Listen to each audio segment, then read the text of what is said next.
and they were talking about my family like we were characters in some kind of soap opera that they were following for entertainment. "Did you see that Harper's mom is doing paid promotions now?" one of them said, while touching up her lip gloss in the mirror. "My older sister follows her and said she's charging like $50 to promote people's Instagram accounts and business pages.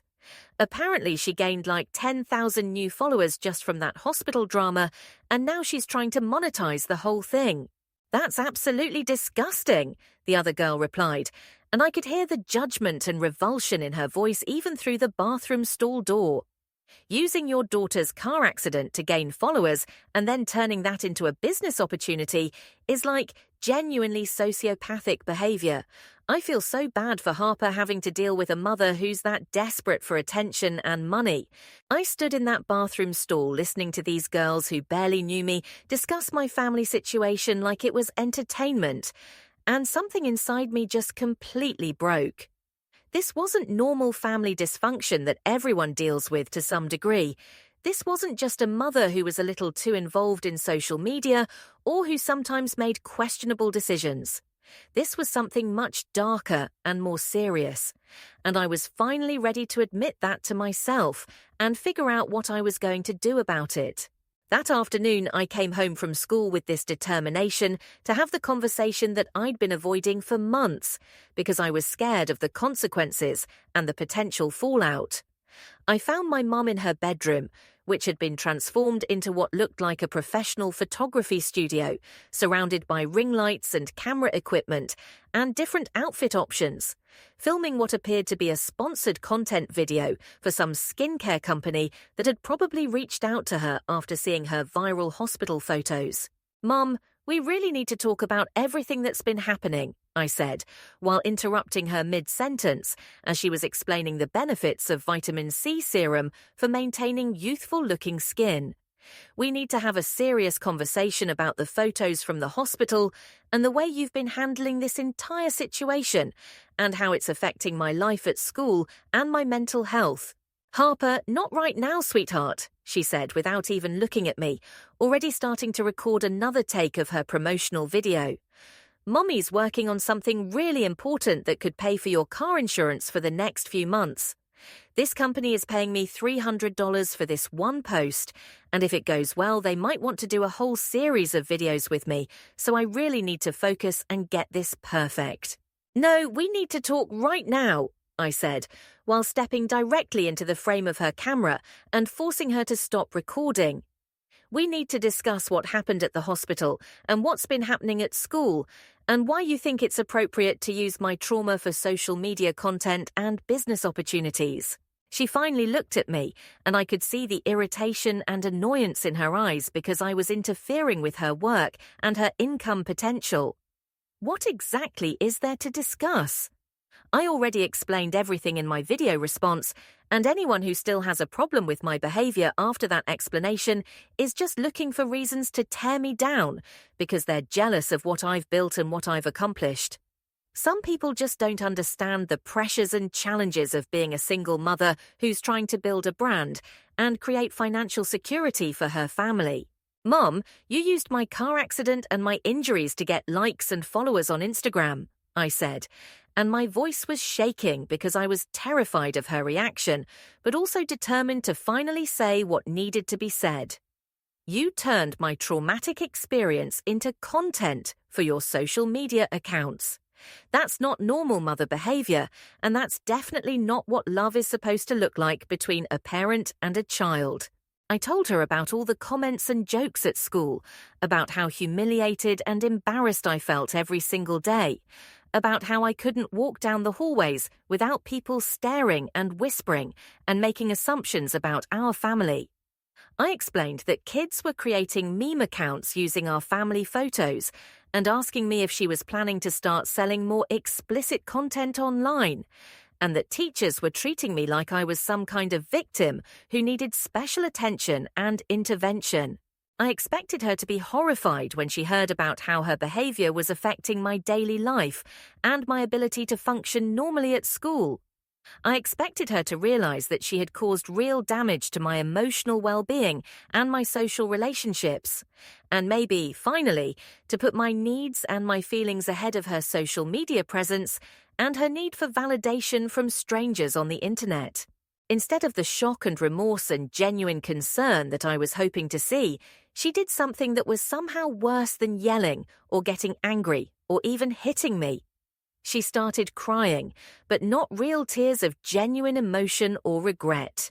These were the calculated, performative tears that she had perfected for her social media posts and her interactions with authority figures, the kind of crying that was designed to make her look vulnerable and beautiful rather than actually expressing authentic feelings. "How could you possibly say something so hurtful and cruel to me?" she wailed, and her voice was loud enough that our neighbors in the adjacent apartments could probably hear every word she was saying. "After absolutely everything I've done for you, and all the sacrifices I've made, and all the opportunities I've given up so that I could focus on being the best mother possible, how can you stand there and attack me like this when I'm just trying to connect with you and be the kind of mother that girls your age actually want to spend time with instead of being embarrassed by?" She continued with her performance, and her voice got more dramatic and emotional with each sentence, building to this crescendo of victimhood that was designed to make me feel guilty for bringing up legitimate concerns about her behavior.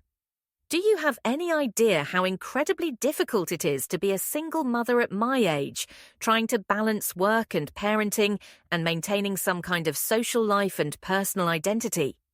Do you know how many amazing opportunities and relationships I've given up over the years because I chose to focus on raising you instead of pursuing my own dreams and goals?"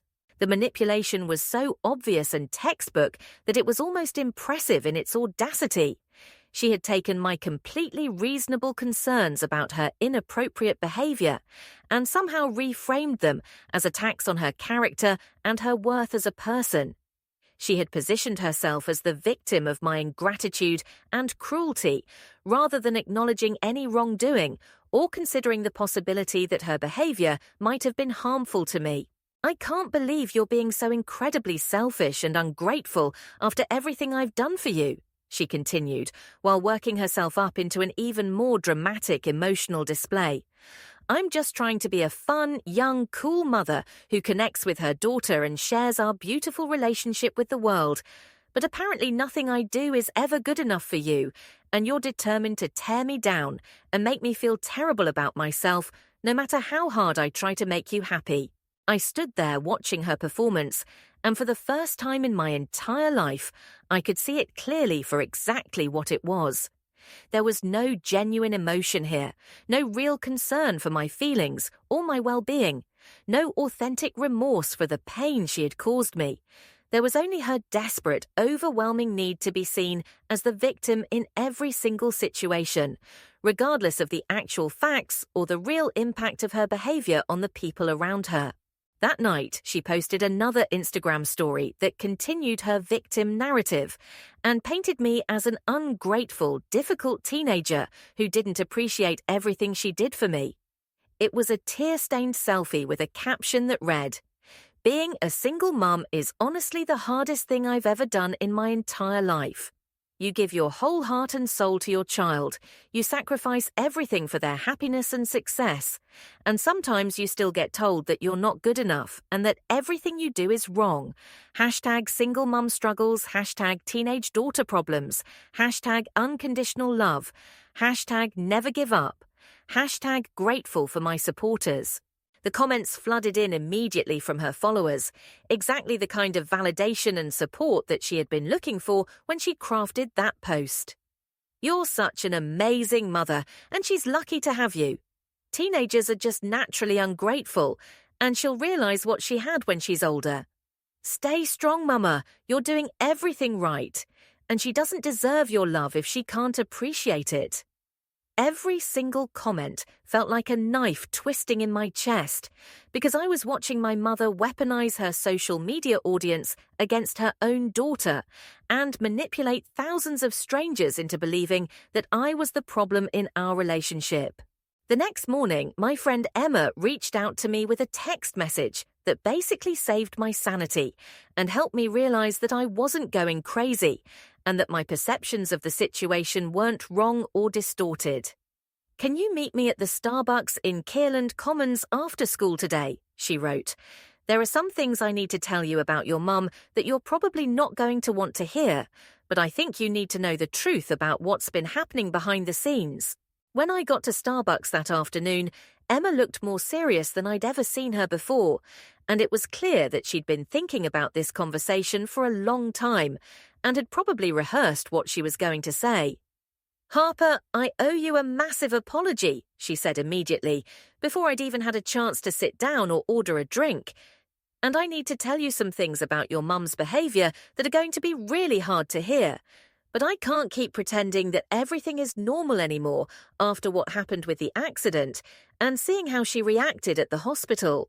She explained that the car accident had forced her to do a lot of thinking about responsibility and appropriate adult behaviour, and that watching my mum take photos instead of comforting me had been a wake-up call about what normal parental behaviour was supposed to look like.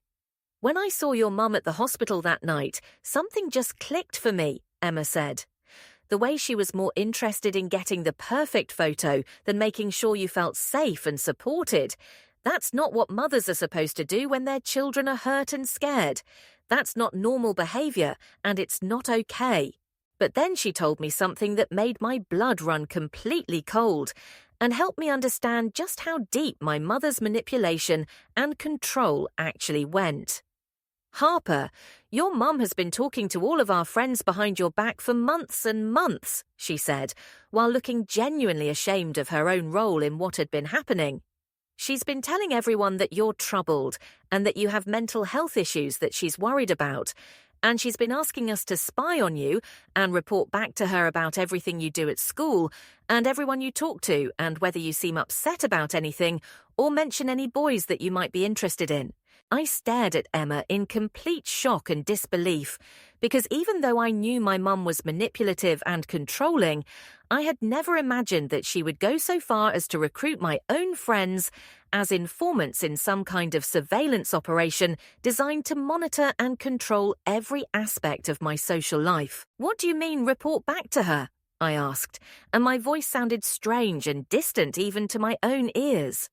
"She's been offering to pay us for information," Emma said, and now she looked genuinely disgusted with herself for having participated in this scheme for as long as she did, like $20 here and there for telling her if you seemed sad about something, or if you mentioned any guys, or if you said anything about being unhappy at home. She made it sound like she was just a concerned mum who wanted to stay involved in your life and make sure you weren't getting into trouble or making bad decisions.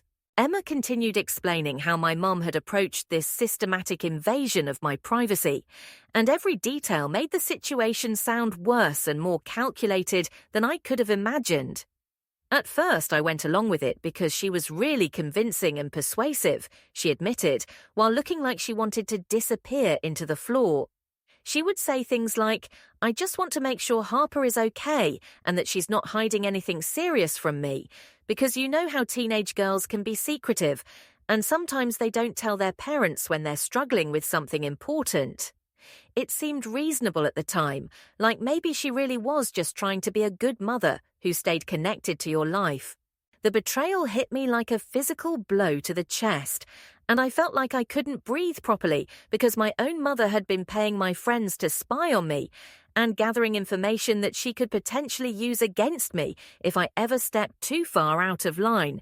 She had been manipulating and controlling my social circle from behind the scenes, influencing my friendships and my relationships without me having any idea that it was happening. "But that's not even the worst part," Emma said, and she looked genuinely disturbed by what she was about to tell me. "She's been giving guys at school her phone number and telling them that if they want to ask you out, they should text her first, and she'll make sure you say yes. She told Chase Morrison that she could arrange dates for you and that she knew exactly how to convince you to go out with people even if you weren't initially interested in them. Chase Morrison was a senior with a really bad reputation for being aggressive and pushy with girls. the kind of guy who didn't understand the concept of consent and who had a history of not taking no for an answer when girls rejected his advances. The thought of my own mother actively trying to set me up with someone like that, essentially trying to pimp me out to boys who she knew were bad news, made me feel physically sick and violated in a way that I'd never experienced before. Emma's mum thinks what your mum is doing qualifies as emotional abuse, Emma said gently, and it was the first time anyone had used that word to describe what was happening in my household. She's been reading about it online since the hospital thing happened, and she says that the manipulation, the spying, the way your mum uses you for social media content, the inappropriate boundaries with adult men, it all fits a pattern of emotional abuse and parentification that can cause serious psychological damage if it's not addressed. The word abuse hit me really hard because it seemed so extreme and dramatic, like something that happened to other people in much worse situations than mine. But as Emma and I talked through everything that had been happening over the past few years, all of the manipulation and boundary violations and emotional control, it became impossible to deny that there was a pattern of behavior that went way beyond just having a mum who was a little too involved in social media or who sometimes made questionable decisions. We need to document absolutely everything, Emma said with determination and a sense of purpose that I hadn't seen from her before. Every inappropriate comment, every time she manipulates you or crosses a boundary, every instance of her using you for content or putting you in uncomfortable situations with adult men. We need to build a comprehensive record of evidence that no one can dismiss or explain away. For the next several weeks, that became our project and our mission. I started keeping a detailed journal of every single interaction with my mum that felt wrong or inappropriate or manipulative, writing down exact quotes and specific details about her behavior and the way it made me feel.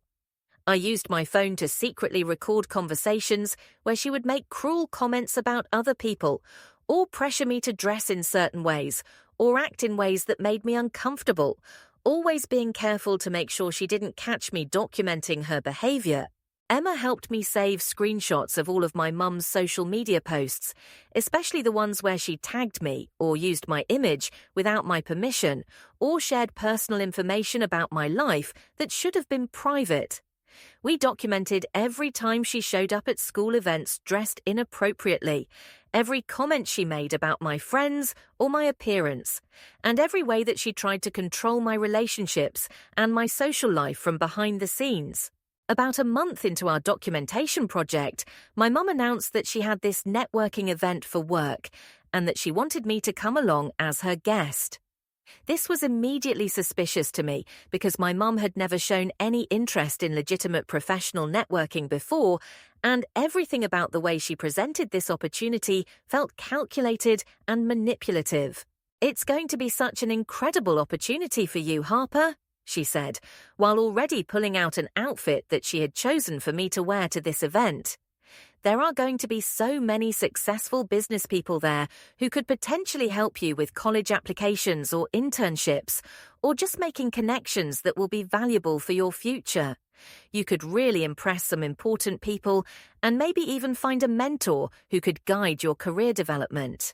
The outfit she had selected for me to wear made my stomach drop the moment I saw it, because it was this tight black dress that was completely inappropriate for a 17-year-old to wear to any kind of legitimate professional event. When I pointed out that the dress was way too mature and revealing for a business networking function, she brushed off my concerns like they were ridiculous and showed that I didn't understand how the professional world actually worked. "Trust me, sweetie, this is exactly how successful women dress when they want to make a lasting impression on important people," she said, while holding the dress up against me to see how it would look. "You have such a beautiful figure, and you should definitely show it off because confidence and sex appeal are just as important as intelligence and qualifications in the business world. Besides, you want to stand out from all the other boring girls who don't know how to present themselves properly, right?" When we arrived at what she had described as a networking event, Every single one of my worst fears and suspicions was immediately confirmed. This wasn't a professional conference or a career fair or any kind of legitimate business function. It was happy hour at this upscale bar in Scottsdale that was filled with middle-aged men in expensive suits and women who looked like they were competing in some kind of sugar baby talent show, and the atmosphere was much more like a pickup scene than anything related to career development or professional advancement. I was literally the only person in the entire place who appeared to be under the age of 25, and the looks that I got from men who were old enough to be my father made my skin crawl and helped me understand with horrifying clarity what my mother was actually doing and why she had brought me to this place. She immediately abandoned me at the bar, where I couldn't even legally order a drink, and made a beeline for the group of men who had the most expensive-looking watches and the loudest voices and the most obvious displays of wealth and status. I watched her work the room like a professional, turning on her charm and laughing too loudly at jokes that weren't funny, and touching arms and shoulders in that practiced way that she had perfected through years of manipulating men for attention and validation.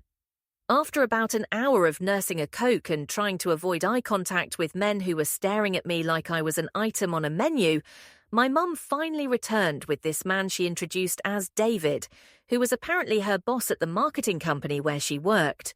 "David, this is my daughter Harper," she said, while putting her arm around me in a way that felt more like a sales presentation than any kind of maternal affection.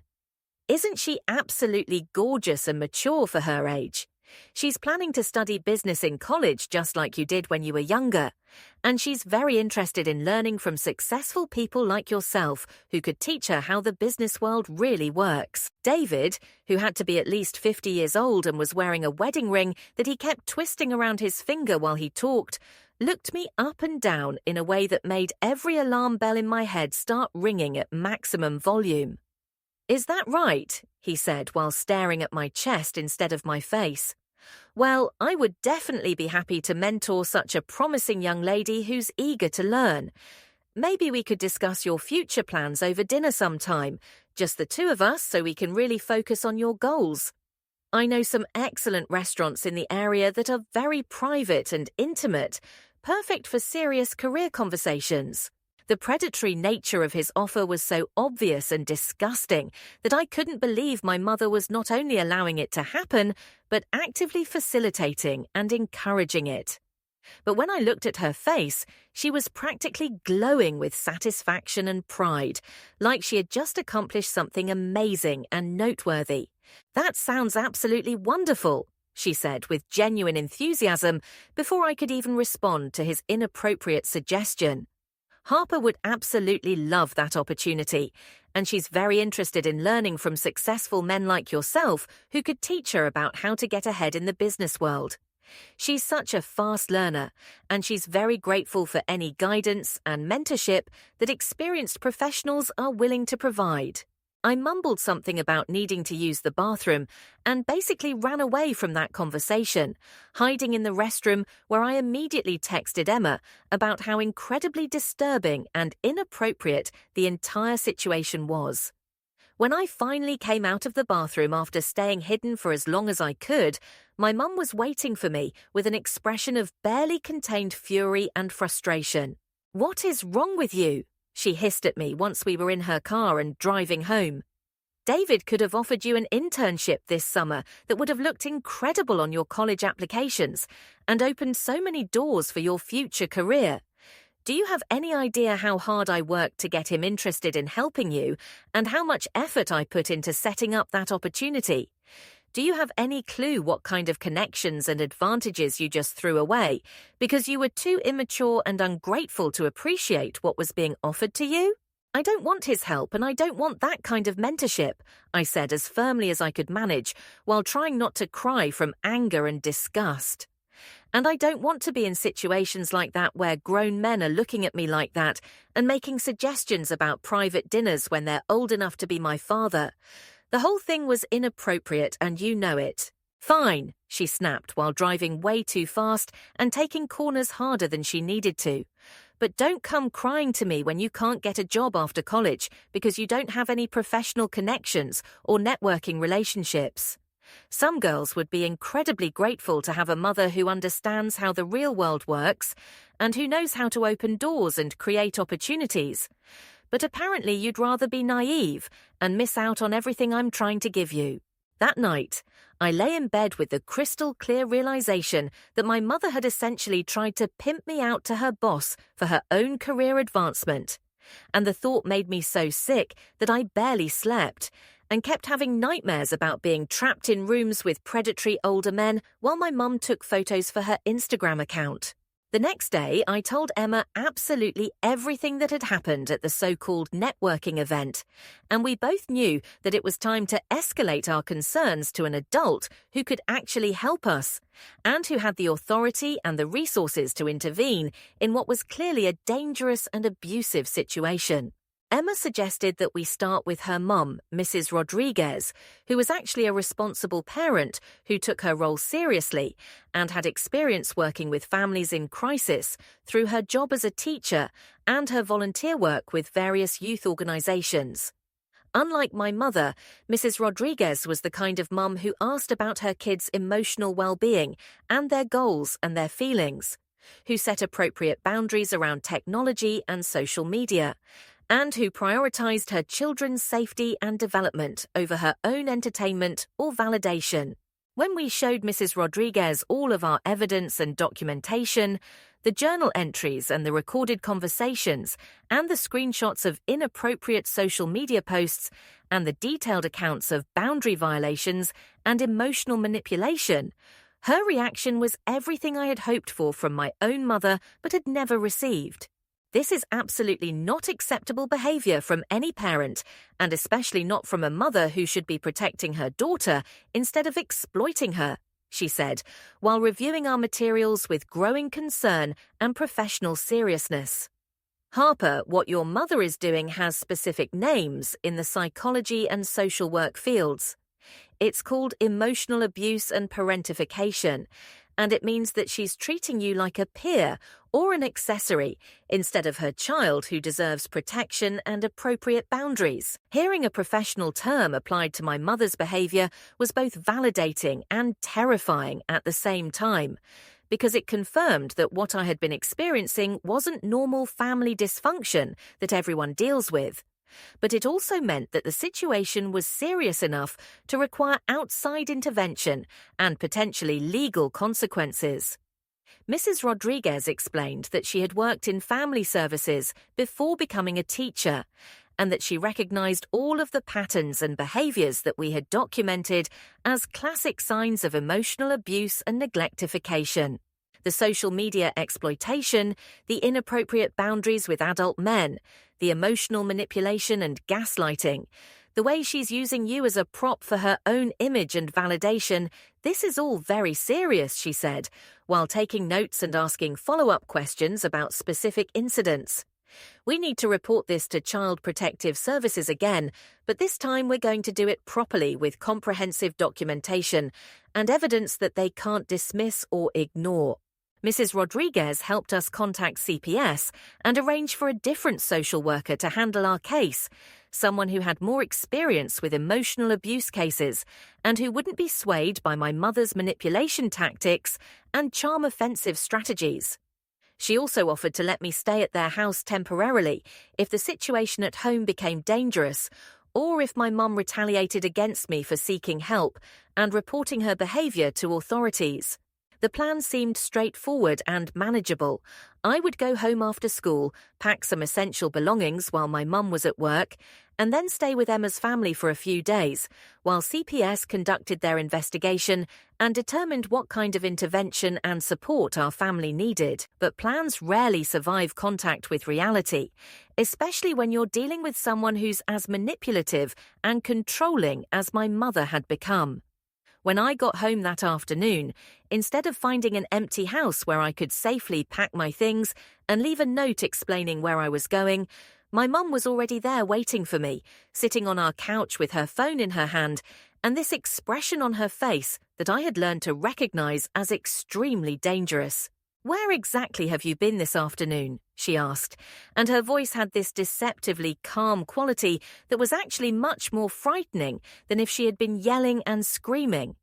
I tried to give her some innocent explanation about studying with Emma and working on a group project, but she wasn't buying any of it, and she clearly already knew more about what I had been doing than I had realized. "That's interesting, because according to the location tracking on your phone, you spent over 2 hours at the Child Protective Services office this afternoon," she said, while holding up her phone and showing me my exact location history for the entire day. I had completely forgotten that she had enabled tracking on my phone and that she could monitor my movements and activities whenever she wanted to check up on me. "Want to try explaining that again?" she continued, and now her voice was getting louder and more aggressive with each word.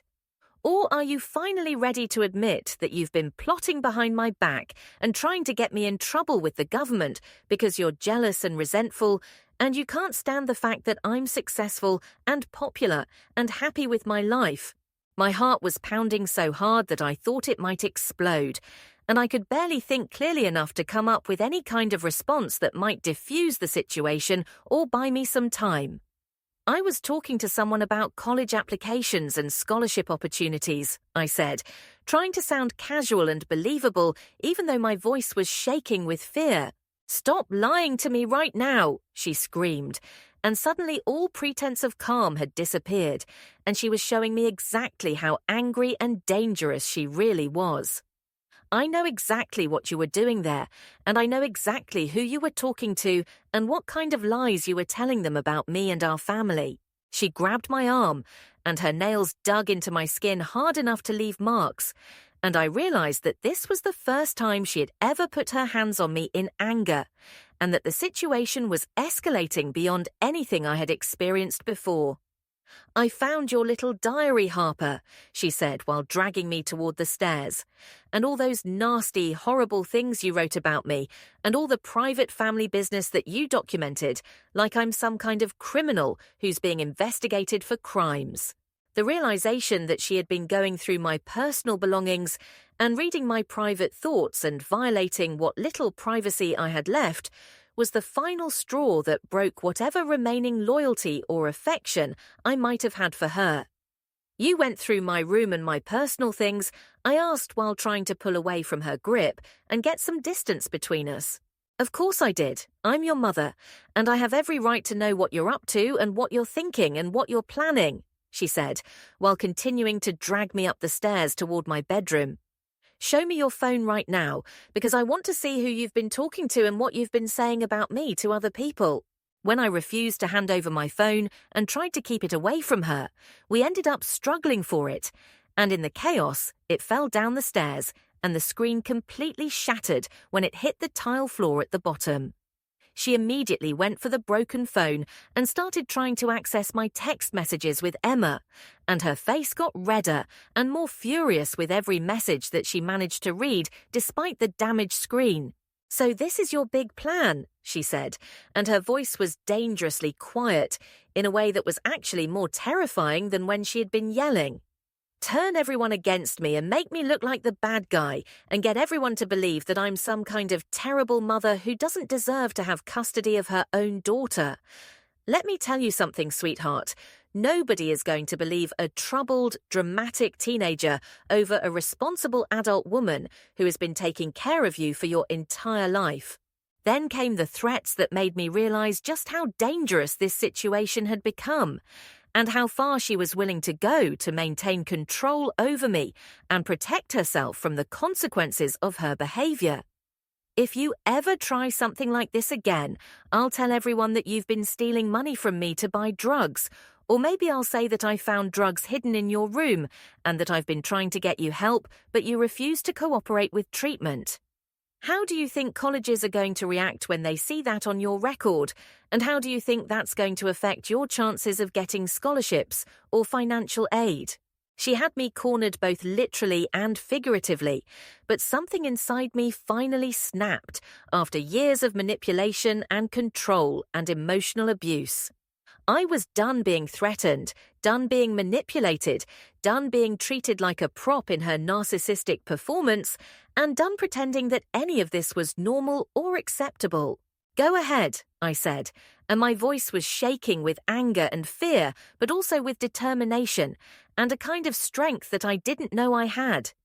"Tell whatever lies you want to tell and try to destroy my reputation and my future. I have proof of how you really are and what you've been doing, and I'm not the only person who knows the truth anymore, so your threats don't have the power over me that they used to have." For just a split second, uncertainty and something that might have been fear flashed across her face, like maybe she was finally realizing that her usual tactics weren't going to work this time, and that I had changed in ways that made me less vulnerable to her manipulation. Then she laughed, but it sounded hollow and desperate and fake, like she was trying to convince herself more than me that she still had complete control over the situation. "Proof," she said with fake amusement. "You mean your dramatic little diary full of lies and exaggerations and teenage angst? Please, nobody is going to take that seriously or believe that it represents anything other than a troubled kid acting out for attention." "What about the recordings?" I asked, and this was when I played my trump card and revealed that I had been much more strategic and prepared than she had realized. "I have dozens of them, with you admitting that you want me to flirt with your boss and telling me that I should be more open to meeting men at bars and clubs, and you saying that the only way to get ahead in life is to use my looks and my body to manipulate men into giving me things." She went completely pale, and for the first time in this entire confrontation, I could see that she was genuinely scared, and that she finally understood that I had evidence that could cause serious problems for her if it ever became public or was presented to authorities. "You recorded me without my permission," she said, and her voice was shaky with panic. "That's illegal, and you can't use those recordings for anything because they were obtained illegally and without consent from the other party. Actually, in Arizona, only one party needs to consent to a recording, and I consented to every single one of them," I said, remembering a research project about privacy laws that I had done for my civics class the previous semester. "So every single recording I made is completely legal and admissible as evidence if anyone ever needs to hear them." Her face twisted with rage and desperation, and she raised her hand like she was going to hit me for the first time in my entire life. For a moment, I thought she was actually going to cross that line and escalate this to physical violence. But then she seemed to think better of it, and instead she grabbed my broken phone and threw it against the wall with enough force to completely destroy whatever was left of it. "Oops," she said with this cold, cruel smile that showed me exactly who she really was, underneath all of the fake sweetness and maternal performance. "Looks like you just lost all of your precious evidence, and now it's just your word against mine, and guess which one of us people are going to believe?" "That wasn't my only copy," I said quietly, because Emma and I had anticipated that something like this might happen, and we had backed up absolutely everything to a cloud storage account that only Emma had access to, and that my mum couldn't delete or destroy even if she wanted to. Before she could respond or escalate the situation any further, there was a knock at our front door that sounded like the most beautiful sound I had ever heard in my entire life. Through the window, I could see Emma and Mrs. Rodriguez standing on our porch, and I knew that they had come to get me out of this dangerous situation and take me somewhere safe where I could think clearly and figure out what I wanted to do next. The rest of everything happened very quickly, like a movie that was being played at double speed. Mrs. Rodriguez wasn't intimidated by my mum's attempts at manipulation and charm, and she made it very clear that she wasn't there to negotiate or discuss the situation, but simply to pick me up and take me to safety. "Harper needs some space and time away from this environment right now," she said firmly, when my mum tried to protest and argue that I belonged at home with her. "And my family is happy to provide that space and support while she figures out what she wants to do next, and while the appropriate authorities investigate this situation properly." I ran upstairs and threw essential items into my backpack as quickly as I could, and I was back downstairs and ready to leave within less than 5 minutes. As we walked toward Mrs. Rodriguez's car, my mum stood in the doorway watching us with a mixture of rage and disbelief, and something that might have been genuine fear for the first time in her adult life.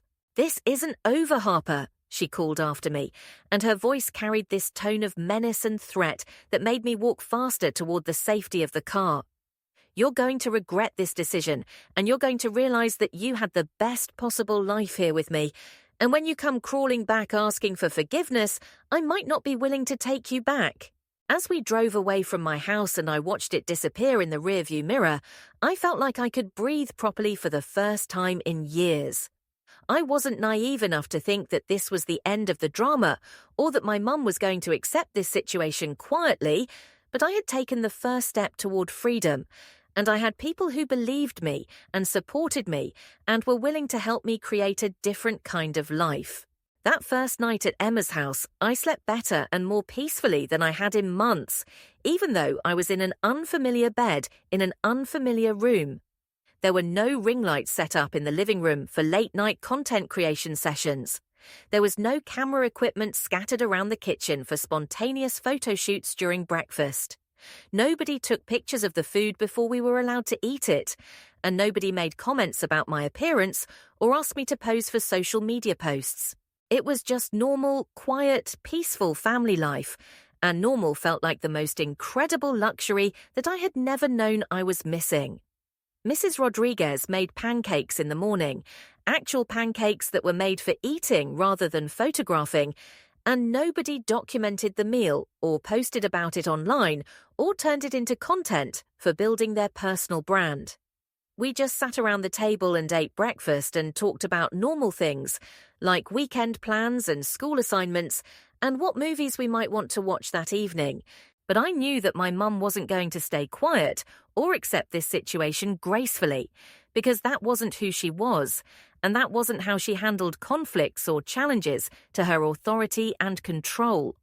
By that same afternoon, she had already started her social media campaign to control the narrative and paint herself as the victim of this entire situation. Her Instagram story showed her crying alone in our empty apartment with a caption that read, "My heart is completely broken, and I don't know how to process what's happening right now. My daughter has been influenced by people who don't understand our relationship and our family dynamic, and she's been convinced to leave home by outsiders who are filling her head with lies and negativity.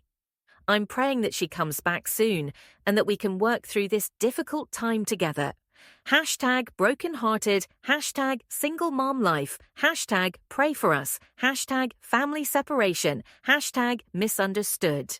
The comments section filled up with exactly the kind of sympathy and support that she had been hoping for when she crafted that post. Her followers were telling her what an amazing mother she was, and how ungrateful I was, and how I would eventually realize what I had given up and come crawling back asking for forgiveness. Every comment felt like a personal attack on my character and my decision-making, and I had to resist the urge to create my own account just to defend myself and tell my side of the story.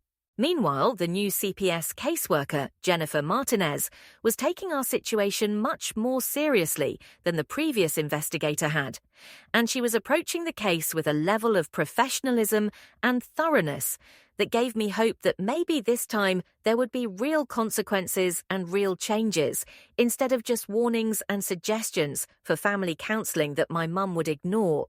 Jennifer spent over 2 hours going through all of our evidence and documentation, asking detailed questions about patterns of behaviour and the history of boundary violations and emotional manipulation that we had carefully recorded and organised. She actually listened to some of the recordings that we had made, and she took extensive notes about specific incidents and the timeline of escalating inappropriate behaviour. This is definitely concerning and problematic behaviour that fits established patterns of emotional abuse and parentification, she said, after reviewing everything we had compiled. The social media exploitation, the inappropriate situations with adult men, the emotional manipulation and control tactics, the violation of privacy and boundaries. This all requires immediate intervention and ongoing oversight to ensure your safety and well-being. The intervention plan that Jennifer developed included mandatory parenting classes for my mum, individual therapy sessions for both of us, family therapy sessions where we would work on communication and boundaries together, and supervised visitation until my mum could demonstrate real behavioral changes and a genuine commitment to putting my needs ahead of her own desires for attention and validation. My mum's reaction to the CPS requirements was exactly as dramatic and self-serving as I had expected it would be. She hired an expensive lawyer who claimed that I was being alienated from her by manipulative outsiders who had their own agenda. And she started a whole social media campaign with the hashtag #BringHarperHome, where she posted photos of my empty bedroom and wrote long captions about missing her baby girl and not understanding how this could have happened to their perfect family. But for the first time in years, her manipulation tactics weren't working on everyone who saw them. Some of her followers started questioning her version of events and asking uncomfortable questions about why there was a CPS investigation in the first place. Others pointed out inconsistencies in her story and wondered why she was spending so much time posting on social media instead of working with professionals to address whatever issues had led to this family separation. The turning point came when Emma and I decided to post our own response video to counter her narrative and provide some factual information about what was actually happening in our situation. With Mrs. Rodriguez's help and supervision, we created a simple, straightforward video where I explained that I was safe and staying with a friend's family temporarily, while working through some family issues with the help of professional counselors and social workers. We didn't share any of the recordings or get into specific details about the abuse and manipulation, but we made it very clear that I wasn't missing or kidnapped or being held against my will, and that I was taking time away from an unhealthy family situation in order to protect my mental health and emotional well-being while working toward a resolution that would be healthy for everyone involved. The response to our video was immediate and revealing in ways that helped me understand how many people had been questioning my mum's behavior and social media presence long before this crisis had brought everything to a head. Friends from school confirmed that I seemed happier and healthier since leaving home, and they shared their own observations about my mum's inappropriate behavior at school events and social functions over the years. Even some of my mum's most loyal followers began questioning her dramatic posts and her victim narrative, especially when they noticed that she was spending more time posting about the situation than actually working with CPS to address their concerns and bring me home safely. People started asking why she wasn't in therapy or parenting classes if she was so committed to reuniting our family and creating a healthy relationship. What followed was months and months of slow, difficult work that felt like trying to rebuild something that had been completely demolished rather than just repairing damage to a structure that was fundamentally sound.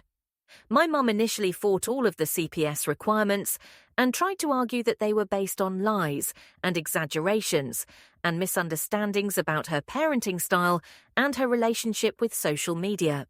Her lawyer attempted to claim that I was being coached and manipulated by the Rodriguez family, but our evidence was too comprehensive and too well documented to be dismissed as the product of outside influence or teenage rebellion. The recordings of her own voice encouraging me to flirt with adult men for career advancement, the photos of her inappropriate behavior at school and public events, the evidence of her spying on me through my friends, it all painted a clear picture of emotional abuse and parentification that couldn't be explained away or minimized. The first supervised visit was awkward and uncomfortable in ways that I hadn't anticipated, even though I had been preparing myself mentally for how strange it would feel to see my mum again after everything that had happened. She showed up wearing what was obviously a costume designed to project appropriate motherhood, a long-sleeved blouse buttoned all the way to the neck, a knee-length skirt that covered everything, minimal makeup, and hair that looked like she had styled it to be as conservative and unassuming as possible. "Harper, sweetie, I've missed you so incredibly much," she said, while reaching for a hug that felt stiff and performative and completely unnatural. "I've been working so hard in therapy to understand where our relationship went wrong and what I need to change about my behavior to be the mother that you deserve to have." But even during that first supervised visit, I could see her struggling with the performative nature of the interaction and the way that she had to monitor and control every word and gesture to make sure she was projecting the right image for the social worker who was observing our interaction. She kept glancing at her phone, which she had been required to put away during our visit, and I could tell that she was experiencing withdrawal from the constant validation and attention that social media provided for her. When the supervisor stepped out of the room for a few minutes to take a phone call, my mum immediately started taking selfies with her phone and trying to get photos of us together that she could post later to show her followers that she was seeing me again and that progress was being made. "Just one quick photo for my story," she whispered while positioning herself next to me and adjusting her hair. "People have been so worried about us, and they need to know that I'm finally getting to see you again and that we're working on healing our relationship. They've been praying for our family, and they deserve to see that their support is making a difference." It was clear that even in this supervised therapeutic setting, her instinct was still to turn every moment into content and every interaction into an opportunity for validation and attention from her online audience. This was going to be a much longer and more difficult process than any of us had anticipated, because the changes that needed to happen weren't just behavioral modifications, but fundamental shifts in how she understood relationships and motherhood and her own identity. The breakthrough in our therapy process started happening about 3 months into the intensive work with Dr. Sarah Williams, who was our family therapist and someone who specialized in narcissistic personality disorders and family trauma. During one of our joint sessions, Dr. Williams played back some of my recordings for my mum to hear, and watching her listen to her own voice encouraging me to manipulate adult men for career advancement seemed to crack something in the facade that she had been maintaining. "Listening to myself talk to you like that," she said quietly, after hearing a particularly damaging recording where she had coached me on how to flirt with her boss at that networking event. "That doesn't sound like a mother who loves her daughter. That sounds like someone who is using her child to advance her own goals and interests, and that's not love at all." Dr. Williams helped my mum understand the difference between loving her daughter as a separate person with her own needs and goals, and living vicariously through her daughter in ways that were harmful and exploitative. The therapy sessions revealed that my mum's obsession with attention and validation stemmed from her own childhood trauma and feelings of inadequacy that she had never addressed or processed in healthy ways. "I spent so many years defining my worth and my identity based on how men saw me and how much attention I could get from people," she admitted during one particularly difficult session. "I didn't know any other way to feel valuable or important or worthy of love. And I wanted you to have that same kind of power and influence because I thought it was the only thing that mattered, the only way to be successful and secure and happy in life." The parenting classes were teaching her tools and skills that she had never developed, like how to have conversations that weren't focused on herself, how to provide emotional support without trying to fix or control the other person, how to set appropriate boundaries around social media when it came to family relationships and parenting responsibilities. But the process wasn't linear or predictable, and there were frequent setbacks that reminded all of us how deep these patterns went and how much work it was going to take to create lasting change. There was the time she showed up to a supervised visit wearing an inappropriate outfit and trying to flirt with the male supervisor. There was the time we discovered that she had created a secret Instagram account to continue posting behind everyone's backs. There was the time she tried to contact my friends to get them to spy on me again and report back about how I was doing and whether I had mentioned anything about coming home. Each time one of these setbacks happened, Dr. Williams would address the behavior directly in our next therapy session, and my mum would have to confront what she had done and why she had done it, and what it revealed about her commitment to change and her understanding of appropriate boundaries and healthy relationships. After about 6 months of consistent work and demonstrated progress in therapy and parenting classes, we graduated to longer visits with less supervision, and I started spending afternoons and weekends at home to see how our new dynamic would work in real-world situations without constant professional oversight. My mum would sometimes slip back into old patterns during these visits, making comments about my appearance or trying to live vicariously through my social life, or asking inappropriate questions about my relationships and my friends. But now she had developed the ability to catch herself when she was doing these things, and she could recognize the behavior and correct course before it escalated into manipulation or boundary violations. "Sorry," she would say, when she caught herself critiquing my outfit or asking invasive questions about my social life.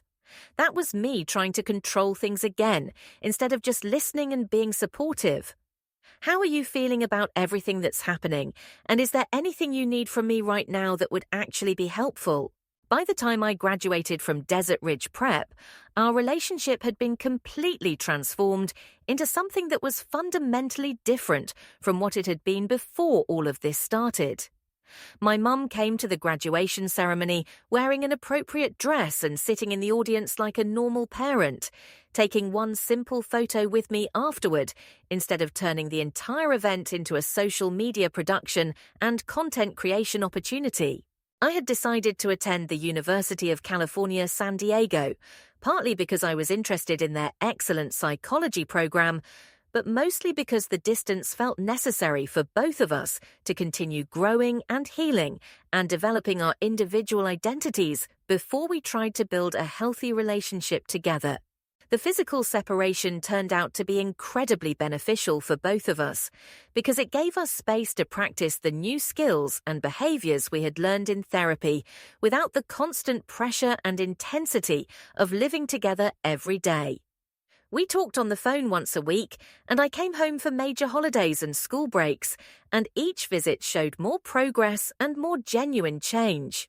She had gotten a promotion at work based on her actual professional competence and performance, rather than her appearance or her ability to manipulate male colleagues. She had developed genuine friendships with women her own age who valued her for her personality and her interests rather than her social media presence or her willingness to provide drama and entertainment. She was even dating someone new, a man named Michael, who treated her with respect and kindness, and who was interested in getting to know her as a complete person, rather than just focusing on her physical appearance or her online persona. "I'm learning that real relationships aren't performances," she told me during one of my visits home. "Michael likes me even when I'm wearing sweatpants and no makeup, and I haven't posted anything interesting on social media all week. It's completely different from anything I've ever experienced before, and it's actually much better and more satisfying than all the superficial attention I used to crave." She had also completely transformed her relationship with social media, which was probably the most dramatic and visible change in her entire lifestyle and identity. Her Instagram account now had maybe 800 followers instead of 50,000, and she posted maybe once or twice a week instead of multiple times every single day. The content was normal and unremarkable. Photos of her morning coffee, pictures from hiking trips with friends, occasionally a photo of us together when I was visiting home. "I realized that I was completely addicted to the validation and the attention," she explained when I asked her about the dramatic reduction in her social media activity. "Every like, every comment, every new follower was like a drug that gave me a temporary high, but it was never enough to satisfy me for more than a few hours. I always needed more engagement, more attention, more proof that I mattered and that people cared about me and found me interesting or attractive or worth following. The most significant change was in how she talked to me and about me, and the kinds of conversations we were able to have that actually felt like real communication between two people who cared about each other. Gone completely were the comments about my physical appearance being my most valuable asset or my ticket to success and happiness. Instead, she asked about my classes and my academic goals, my thoughts on current events and books I was reading, my plans for the future, and my hopes and dreams for what kind of career I wanted to build. She had learned how to have conversations where she wasn't performing or trying to control the outcome, or looking for validation and attention for herself. She could actually listen when I talked about my interests and experiences, and she could respond with genuine interest and support instead of immediately redirecting everything back to herself and her own experiences and opinions. It wasn't perfect, and we still had moments where old patterns would surface and remind both of us how much work we had done and how much progress we had made. Sometimes she would catch herself taking photos during family moments instead of just experiencing them. Sometimes I would notice her slipping back into treating me like a girlfriend instead of her daughter, asking for advice about her relationships or her social life in ways that weren't really appropriate. But now she had the tools and the awareness to recognize when these things were happening, and she could adjust her behavior and apologize when necessary, and recommit to the boundaries and the relationship dynamic that we had worked so hard to establish. Sorry, I was doing that thing again where I turn everything into content. Instead of just enjoying the moment, she would say, when she caught herself reaching for her phone during family dinner. Tell me more about your psychology classes and what you're learning about family therapy and trauma recovery. Now, 5 years later, I'm finishing my master's degree in clinical psychology and working as a counselor who specializes in family trauma and emotional abuse recovery. The experience with my mom shaped not only my career choice, but my entire understanding of what healthy relationships look like and what it takes to heal from childhood trauma and family dysfunction. My mum and I have built a relationship that's based on actual love and mutual respect, rather than performance and manipulation and conditional approval. She has learned to value me as a complete person with my own thoughts and feelings and goals, rather than seeing me as an extension of herself or a prop in her social media empire. I have learned how to set boundaries that protect my emotional well-being while still maintaining connection and love. Recently, she sent me a text message that would have been completely unimaginable during the worst period of our relationship, and it represents everything that has changed between us over the past few years. The message read, "Saw a dress at the mall today that would look amazing on you and totally matches your personal style. Didn't buy it because I know you prefer to choose your own clothes and develop your own fashion sense, but I took a picture in case you're interested in seeing it. Love you so much, and I'm proud of the independent, thoughtful woman you've become." It's such a small thing, but it represents this massive shift in how she thinks about our relationship and her role as my mother. She saw something that reminded her of me. She acknowledged her old impulse to control my appearance and my choices. She recognized my autonomy and my right to make my own decisions. And she offered support and connection without any strings attached or expectations for how I would respond. For anyone who might be watching this and recognizing similar patterns in their own family relationships, I want you to know that change and healing are possible, but they require the person who is causing harm to do serious, sustained work on themselves. It requires genuine acknowledgement of the damage they have caused, accountability for their behavior and its impact on other people, and a real commitment to developing different patterns and healthier ways of relating to the people they claim to love. It also requires you to prioritize your own well-being and safety, even when that feels selfish or ungrateful or scary. Setting boundaries with family members isn't cruel or vindictive. It's necessary for your mental health and your ability to develop into a healthy, autonomous person. Protecting yourself from emotional manipulation and abuse isn't ungrateful. It's an act of self-love and self-preservation that you have every right to engage in. Recovery and healing are possible, but they take time and professional help, and a willingness from everyone involved to do things completely differently than they've been done before. Some family relationships can be repaired and rebuilt on a healthier foundation. Others need to end permanently for everyone's safety and well-being. Both outcomes can be acts of love and courage.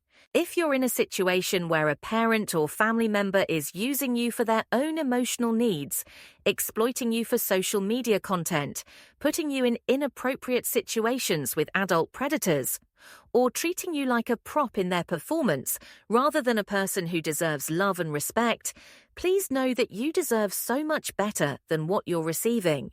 Reach out to a trusted adult like a teacher or counselor or friend's parent.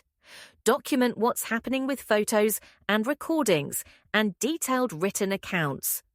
Remember that you are not responsible for fixing your parents' emotional problems or managing their mental health or protecting them from the consequences of their own behavior. You deserve to be valued for who you are as an individual person, not for how you make someone else look or feel, or how much attention you can generate for their social media accounts. You deserve relationships that are based on genuine care and respect, rather than performance and manipulation. You deserve to grow up feeling safe and supported and loved unconditionally, not like an accessory in someone else's narcissistic fantasy. Your story matters, your feelings are completely valid, and your well-being should always come first, even when other people try to convince you otherwise. Thank you for listening to my story, and please remember that healing is possible, and you are worthy of love and respect and genuine care from the people who claim to love you.